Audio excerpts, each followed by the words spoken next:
Alhamdulillahi wassalatu wassalam ala rasulillah.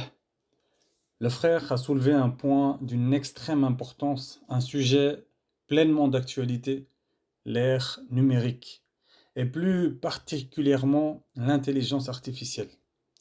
Nous vivons une époque où l'image, le son et même les vidéos peuvent être falsifiées avec une grande facilité.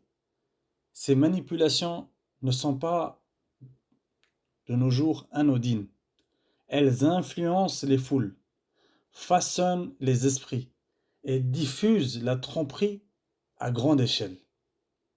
Elles sont, subhanallah, les prémices de l'arrivée du Dajjal, le grand trompeur. Et alhamdulillah, le musulman a un refuge solide, le Coran et la sunna du prophète sallallahu alayhi wa sallam. C'est en revenant à nos fondements qu'on peut se protéger contre la tromperie, la calomnie et la diffusion des fausses informations.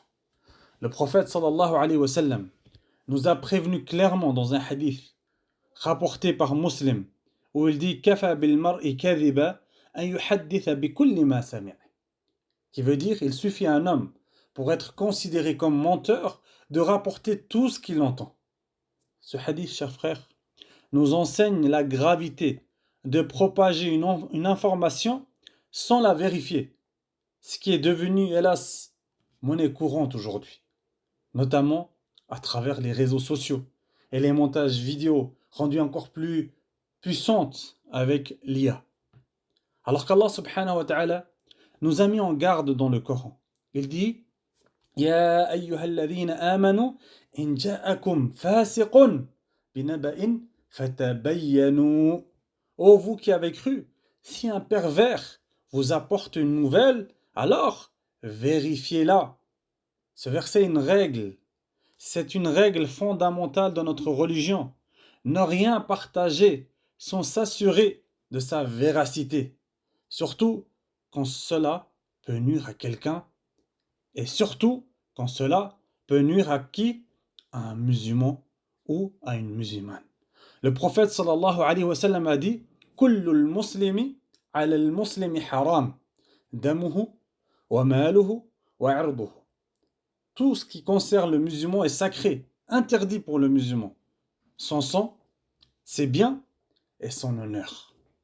Donc, chers frères, diffamer, accuser à tort ou partager des contenus falsifiés hors contexte est donc une chose très grave qui touche à l'honneur du croyant. Et le prophète sallallahu alayhi wa sallam nous a aussi mis en garde contre le grand trompeur, le Messie ad-Dajjal, et contre le fait de parler sans science sur des sujets, subhanallah, aujourd'hui, qui nous dépassent. Aujourd'hui, ce qui était autrefois des discussions de comptoir tenues par des gens ivres ou ignorants est devenu un commerce lucratif. Les influenceurs, les youtubeurs prennent la parole à tout va, sans savoir. Et les gens, malheureusement, les écoutent. Et malheureusement, les musulmans les écoutent et croient en leurs paroles. Le prophète sallam avait déjà annoncé cela et nous avait déjà mis en garde contre cela. Il dit Ya'ti ala nas sanawatun khadda'at. Il dit viendront des années trompeuses. Yusaddaqu fiha al-kadhib wa yukadhabu fiha al-sadiq wa yu'taman fiha al-kha'in wa yukhawwanu fiha al-amin wa yuntiqu fiha al-ruwaybidah. Qui veut dire on croira le menteur et on accusera de mensonge l'homme véridique. On fera confiance au traître et on soupçonnera l'homme digne de confiance et les ruwaybidah parleront. Et les compagnons de dire Wama ruwaybidah ya Rasulallah. Et qui sont les ruwaybidah au prophète? Il dit le prophète sallam Ar-rajulu tafih yatakallamu fi amri al-'amma. Un homme insignifiant qui parlera des affaires publiques, qu'Allah nous en préserve. Aujourd'hui sur Internet, beaucoup se croient experts de tout, médecine, politique et encore plus grave, de la religion. Ils parlent sans science. Ils émettent des fatwas, influencent les foules et sèment la confusion et l'égarement. Et dans ce climat de désordre, le faux est pris pour le vrai. Mais que doit faire alors le musulman? Le musulman, chers frères, doit revenir à l'éthique islamique dans la consommation même de l'information. Vérifier la source et l'authenticité de ce qu'on voit, lit ou entend. Et ne pas la propager directement. Ne pas la propager par émotion, par colère ou par envie de vengeance. Avoir le souci de la justice, même envers ceux qu'on n'aime pas. N'oubliez pas, chers frères, que le prophète sallallahu alayhi wa sallam a dit Atadruna mal ghiba. Les compagnons, donc le prophète sallallahu alayhi wa sallam a dit savez-vous ce qu'est la médisance? Les compagnons répondirent Allah wa rasuluhu a'lam. Allah et son messager savent mieux. Et le prophète sallallahu alayhi wa sallam dit Dhikruka akhaka bima yakrah. C'est que tu évoques ton frère en des termes qu'il répugnerait, qu'il n'aime pas. Et les compagnons de dire Afara'ayta in kana fi akhi ma aqul.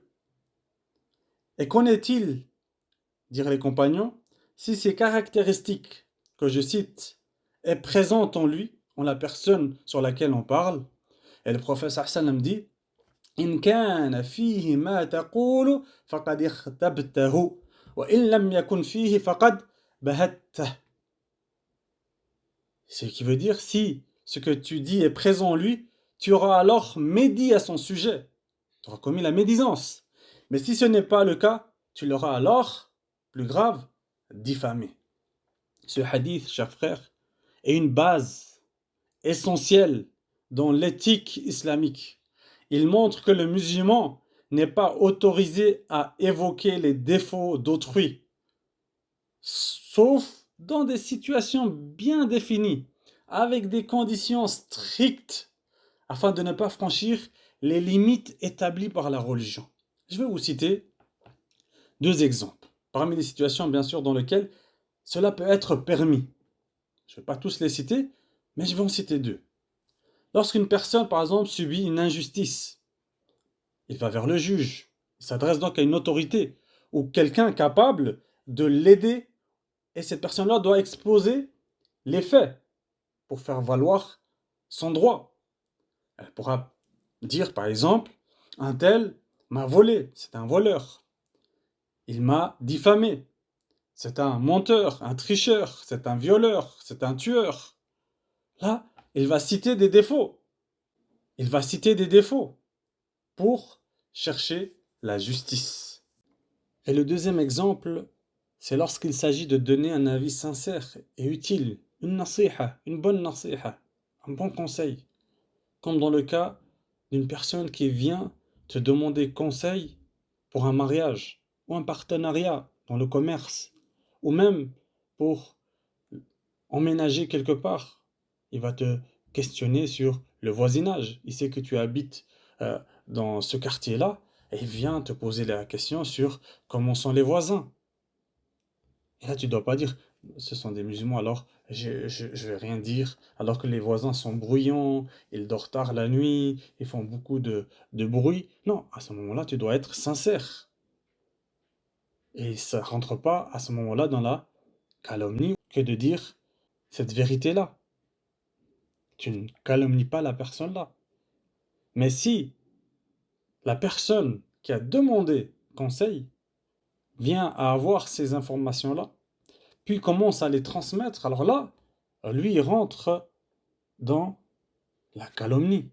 Il lui a été dit à lui, dans un but précis, pour voir s'il se marie ou pas avec ce frère ou avec cette sœur, s'il emménage ou pas, ou s'il s'associe avec tel partenaire ou telle personne.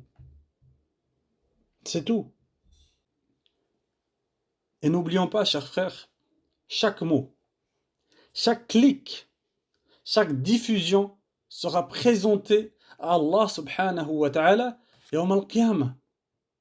Le prophète sallallahu alayhi wa sallam a dit, et il ne faut pas voir ça comme quelque chose d'insignifiant et petit, le fait de diffuser, de propager quelque chose, et après dire « Ah, je ne savais pas, j'ai propagé, mais je n'ai pas vérifié l'information ». Écoutez ce que le prophète sallallahu alayhi wa sallam dit pour montrer la gravité de le fait de colporter ou de transmettre des informations fausses.